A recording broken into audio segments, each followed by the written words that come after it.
saya lanjutkan yang ketiga. Ya, batasannya adalah natur dari hukum alam itu sendiri yang sedikit abu-abu ya. Mengapa? Karena harus disimpulkan dari alam itu sendiri, sehingga menimbulkan ketidakakuratan dalam bentuk konten dan bentuk. Ini menimbulkan pertanyaan, apakah hukum alam bisa menjadi sangat spesifik nggak sih untuk membuat formula etis? Ya, Rasul Paulus memberikan sedikit ya hal petunjuk mengenai hal ini di Roma 7. Ayat yang ketujuh saya bacakan buat rekan-rekan semuanya. Roma pasal ketujuh, ayatnya yang ketujuh. Dikatakan demikian, jika demikian apakah yang hendak kita katakan? Apakah hukum Taurat itu dosa? Sekali-sekali tidak. Sebaliknya, justru dari hukum Taurat, aku telah mengenal dosa. Karena aku juga tidak tahu apa itu keinginan. Kalau hukum Taurat tidak mengatakan jangan mengingini. Jadi kalau nggak ada hukum Taurat yang mengatakan jangan mengingini, maka manusia pun juga nggak tahu tentang keinginan tanpa si hukum Taurat. Karena itu kita meyakini bahwa hukum alam itu hanya sebagai suplementer aja, penambah saja gitu. Di dalam etika biblika, pondasi utamanya tetap harus firman Tuhan. Itu terkait dengan natural law atau pewahyuan umum. Mari kita lebih dalam lagi tentang pewahyuan khusus dan hukum. Nah, pewahyuan khusus, kita percaya bahwa firman Tuhan adalah panduan yang terbaik ya. Cukup komprehensif dan objektif dalam kehidupan orang percaya. 2 Timotius 3 ini ayat yang sangat-sangat kuat sekali untuk menunjukkan bahwa otoritas Alkitab itu sangat luar biasa untuk menjadi panduan etis bagi seorang Kristen dalam mengambil keputusan apapun. 2 Timotius pasal yang ketiga 16 sampai 17 dikatakan demikian. Segala tuliskan yang diilhamkan Allah memang bermanfaat untuk mengajar, untuk menyatakan kesalahan, untuk memperbaiki kelakuan, dan untuk mendidik orang dalam kebenaran. Dengan demikian, tiap-tiap manusia kepunyaan Allah diperlengkapi untuk setiap perbuatan baik. Jadi kita percaya bahwa ada pewahyuan khusus yaitu Alkitab, firman Allah sebagai panduan yang cukup kok. Ya, cukup. Mengapa penting membahas natur hukum Taurat jadinya? Karena ini menjadi pondasi dalam pembahasan ke depannya ya, terutama dalam bahasa nanti relevansi hukum, koherensi hukum, dan struktur hukum Taurat itu sendiri. Nah, John Bunyan dalam bukunya Pilgrim Progress, dia mengatakan bahwa orang yang tidak mengetahui sifat hukum tidak dapat mengetahui sifat dosa. Sama seperti tadi yang kita baca di dalam Roma 7 ayat yang ke-7, orang nggak tahu tentang sifat hukum, ya. Orang tidak mengetahui sifat hukum tidak dapat mengetahui sifat dosa. Dia nggak tahu bahwa membunuh itu salah kalau nggak ada hukum Taurat yang mengatakan membunuh itu salah. Dan dia yang tidak mengetahui sifat dosa tidak dapat mengetahui sifat juru selamat. Ya iya. Kalau dia nggak tahu ini salah, dia nggak bagi dia nggak penting yang ada juru selamat. Orang saya nggak salah kok. Nah, disinilah ada dilema Euthyphro ya. Euthyphro dia mempunyai dilema yang menarik terkait dengan hukum dan juga tentang yang kudus, yang suci. Ya, dalam prolegomena, baik di sekuler maupun di Kristen, pertanyaan mengenai hukum dan Allah itu selalu menjadi pertanyaan diskusi ya, khususnya antara Socrates dengan seorang Athenian muda bernama Euthyphro ya. Euthyphro. Saya susah sekali ngomongin dia. Diskusi ini direkam ya dan ditulis oleh Plato dalam teksnya yang berjudul Euthyphro, yaitu diskusi singkat yaitu sebagai berikut ya. Jadi Socrates bertanya, "And what do you say of law keeping?" Euthyphro is not law keeping according to your definition, loved by all the gods. Euthyphro mengatakan certainly. Lalu Socrates bertanya, because it is pure or holy, or for some other reason, atau ada alasan lain? Euthyphro mengatakan no, that is the reason. Lalu Socrates menanyakan, so then, law keeping is love because it is holy, not holy because it is love. Apa maksudnya? Apa pendapatmu tentang penegakan hukum ya, atau tentang hukum? apakah sesuatu yang suci, soleh, itu karena dicintai atau disukai oleh dewa-dewa karena hal itu soleh, atau hal itu soleh karena dicintai oleh dewa-dewa? Jadi soleh, gara-gara soleh makanya dewa-dewa suka, atau gara-gara dewa-dewa suka maka itu soleh? Tentu saja dia bilang. Karena itu saleh atau suci, atau karena alasan lain? Tidak, itulah alasannya. Lalu Socrates menyimpulkan. Jadi memelihara hukum dicintai karena suci, bukan suci karena dicintai. Jadi kita mencintai hukum karena itu suci, bukan karena suci maka itu dicintai. Dengan kata lain gini, dilemanya. Apakah sesuatu yang baik diperintahkan Tuhan karena hal itu baik? Oke. Atau hal itu baik karena diperintahkan Tuhan? Gitu. Misalkan makan makan ikan itu diperintahkan Tuhan karena makan ikan baik. Karena makan ikan baik, maka Tuhan perintahkan, makan ikan. Atau gara-gara Tuhan, lihat ya, itu makan ikan, maka makan ikan itu jadi baik. Ini dilema daripada Ayat Puro itu. Autipro lebih lanjut mengatakan bahwa isu yang diangkat oleh Socrates adalah mengenai natur dari hukum sebenarnya.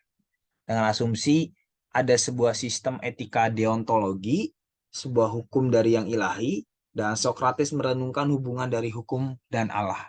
Nah, dia bertanya apa yang membuat hukum itu benar dan baik. Nah, Socrates berkata bahwa hukum itu baik dan benar karena Allah yang memerintahkannya.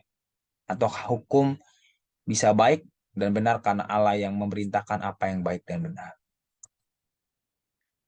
Nah, ini disebut dilema karena Socrates berkata hukum itu tidaklah mudah. Bahwa hukum itu tidaklah kudus karena disukai atau disukai karena kudus. Dan ini menimbulkan pertentangan dalam ranah etika sampai-sampai seorang ateis seperti Bertrand Russell dan Anthony Flew meninggalkan iman Kristen karena hal ini. Nah, untuk kelas ini kita percaya bahwa hukum itu baik dan benar karena Allah yang memerintahkan itu kalau kita berpegang kepada itu.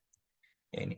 Si Anthony Flew pun ya there is no God gitu ya. Nggak ada God, nggak ada Tuhan. Otoritas itu di atas hukum. Jadi dilema ini melahirkan dua pandangan dalam natural law di dalam melihat hubungan antar Allah dan hukum.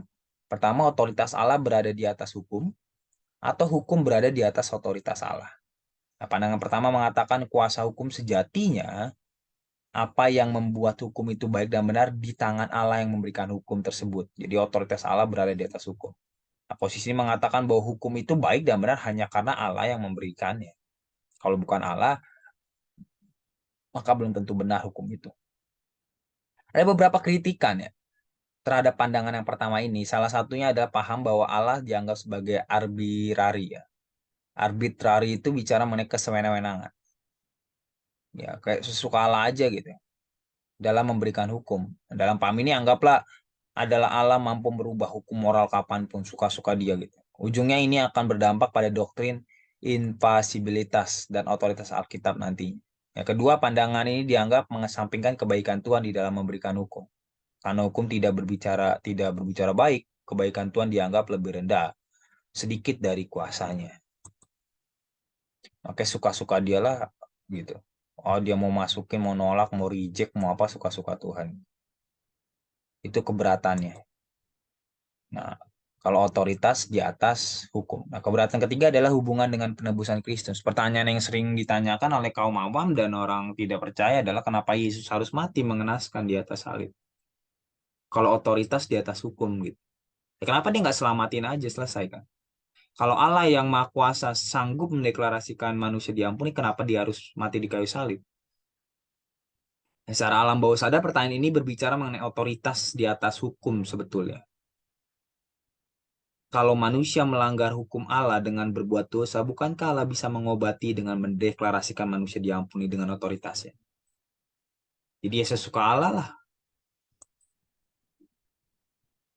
Pandangan ini juga mengatakan bahwa hukum itu baik dan benar hanya karena Allah memerintahkan hanya apa yang baik dan benar. Maksudnya kuasa hukum terletak pada nilai intrinsik hukum itu sendiri. Kalau ini hukum di atas otoritas. Kalau tadi otoritas di atas hukum, kalau sekarang hukum di atas otoritas. Hukum dinilai berada di luar Allah. Dan sebelum Allah ada, dan Allah tunduk pada hukum itu gitu. Dan Allah hanya mengulangi hukum kekal itu kepada manusia. Ini menurut pandangan hukum di atas otoritas. Pandangan ini pun tidak luput dari kritik dan keberatan orang-orang. Salah satunya adalah pandangan ini merendahkan kedaulatan Allah. Ya, dan bahkan menganggap hukum melampaui Allah sendiri. Hukum itu transcendent gitu kepada Allah. Jadi sangat berkuasa sekali hukum itu. Allah pun tunduk kepada hukum itu. Nah, keberatan kedua dari pandangan ini adalah tidak menjawab mengenai aspek kebaikan Allah. Gitu. Kalau hukum berada di atas otoritas Allah, maka kebaikan Allah menjadi irrelevant. Karena hukum berada di luar eksistensi Allah. Jadi buat apa Allah membuat satu kebaikan? Perbuatan baik Allah tidak bisa dibilang baik, karena mungkin itu adalah bagian dari hukum. Ya, kalau kita sama seperti seorang pejabat tidak korupsi kan bukan berarti dia baik. Ya, itu kan bagian dari hukum. Akibatnya pandangan ini tidak bisa mengatakan dengan pasti bahwa Allah itu baik. Hal ini tampaknya merusak hubungan antara kebaikan Tuhan dengan hukumnya di Mazmur 119 atau di Matius 19 ayat 17. Keberatan ketiga juga mengenai hubungan dengan kematian Yesus. Kalau hukum ini ada di atas otoritas Allah, maka ketika manusia berdosa pun Yesus sebagai Allah tidak bisa turun ke bumi menyelamatkan manusia. Kenapa ya? Karena penebusan akan dipandang sebagai pelanggaran terhadap hukum kekal itu, yang dimana Allah terikat padanya. Bahkan kalau ditarik lebih jauh lagi, dalam pandangan ini Allah tidak perlu berinkarnasi jadi manusia untuk melakukan penebusan. Yang ngapain? Gitu. Karena kan Allah pun harus tunduk kepada hukum yang sangat tinggi itu. Di pertanyaannya, hukum di atas otoritas atau otoritas di atas hukum? Nah, silakan didiskusikan nanti di kelas ya. Ini saya hanya memberikan percikan-percikan diskusi. Ya. Namun kita lihat lebih dalam sebenarnya bahwa otoritas Allah adalah hukum. Otoritas Allah adalah hukum. Mari lebih dalam. Otoritas Allah adalah hukum. Jadi bukan otoritas Allah di atas hukum atau hukum di atas otoritas Allah, tapi otoritas Allah adalah hukum. Pandangan ini mengatakan bahwa hukum itu benar dan baik karena merefleksikan dan menyikapkan karakter Allah yang adalah benar dan baik. Berarti kuasa hukum ini itu sendiri terletak pada fakta bahwa hukum adalah pewahyuan mengenai karakter Allah. Harus jelas bahwa menurut paradigma ini, hukum bukanlah Allah. Secara ontologi bisa dibedakan. Tetapi konten dari hukum itu sendiri adalah gambaran dan refleksi atau pentalan, pantulan dari ekspresi moral Allah.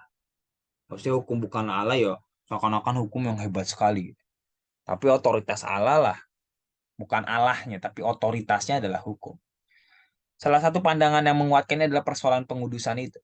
Ya, soal pengudusan menjadi titik masuk bagaimana otoritas Allah adalah hukum, di mana otoritas Allah harus dijalankan, karena itu bersifat mengikat, bersifat hukum.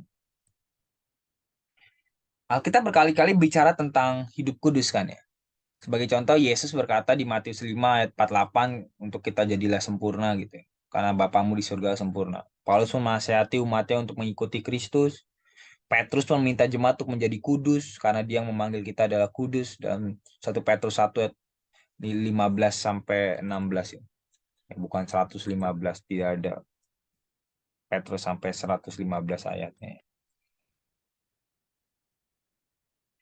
Kalau hukum hanyalah sekumpulan aturan yang Allah sukai atau hukum itu bersifat transcendent kepada Allah, maka hukum tidak akan bisa mengimpartasi kekudusan kepada pelakunya. Tapi jika hukum itu sendiri merefleksikan kekudusan Allah dan karakter moralnya, maka orang sebagai orang percaya ketika kita menjaga hukum, kita secara natural akan berubah menjadi seperti dia. Jadi karena kita mentaati hukum itu, dan hukum itu adalah naturalnya Allah, maka ketika kita mentaati itu, maka kita akan ada dalam proses pengudusan itu, yaitu menjadi sempurna seperti Allah. Paham ya rekan-rekannya?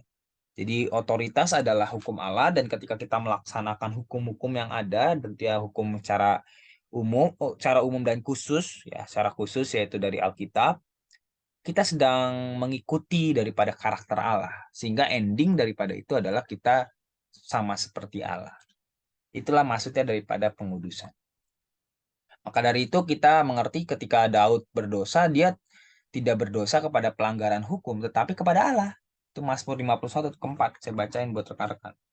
Jadi bukan kepada hukum yang ada, tapi dia kepada Allah sebagai pemberi otoritas uh, hukum itu. Mazmur 51 ayat yang keempat, bersihkanlah aku seluruhnya dari kesalahanku dan tahirkanlah aku dari dosaku. Seluruh kesalahanku dan tahirkan aku. Sebab aku ini sendiri sadar akan pelanggaranku, aku senantiasa bergumul dengan dosaku. Terhadap engkau sajalah aku telah berdosa. Itu yang keenam. Dan melakukan apa yang kau anggap jahat, supaya ternyata engkau adil dalam putusanmu, bersih dalam penghukuman. Dan ketika Yusuf pun digoda oleh istri Potifar, dia tidak bisa berdosa. Ya, dan dia dikatakan tidak melawan Allah di situ. Dia tidak mau berdosa dan dia tidak melawan Allah. Karena dia tahu sekali lagi otoritas Allah adalah hukum. Hal ini menjelaskan bahwa berdosa bukan hanya melanggar hukum-hukum saja, tetapi bersifat pemberontakan kepada karakter dan eksistensi Allah. Karena karakter dan eksistensi Allah terletak di dalam hukum. Berdosa bisa juga dikatakan seperti mengkudeta posisi Allah dengan memberlakukan hukum kita sendiri. Wah, dalam sekali. Argumen yang lain mengenai ini adalah diskusi Paulus mengenai status dari orang yang tidak pernah mendengar Injil dalam Roma 1 ayat 18-20.